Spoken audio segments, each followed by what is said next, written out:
Lima ka adlaw, una ang bagong tuig, wala pa kaayoy na malit og pabuto sa Cagayan de Oro City. Apan mga tindero naglaom nga mudagsa ang mga mamalitay sa bisperas sa bagong tuig. Ang detalye sa report ni James Paulo Yap. Pipila ka adlaw una ang bagong tuig, mingaw paghapon ang baligyaanan og pabuto. Dinhi sa rotonda sa Barangay Nazaret sa Cagayan de Oro City, paisa-isa lang ang pag-abot sa mga mamalitay og pabuto.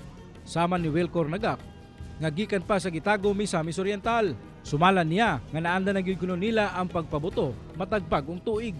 Ginagbayro pod. Negosyo gamay pa. Napay gamay ginansya. Papaswerte po sa negosyo. Hinuon naglaom ang mga tindero og pabuto nga mudagsa ang mga mamalitay sa bisperas sa bagong tuig. Panghinaot lang nila nga dili unta magdaot ang panahon aron dili sa mapirwisyo ang ilang negosyo. Bisa kung sa tali ka lain ng tempo kung personal sila palit, makapalit sila. Kaya mo bigyan ni panahon sa New Year. Mapalit ang mga firecrackers sa presyong 150 pesos nga fountain. Hantod na sa 55,000 pesos depende sa klase sa pabuto.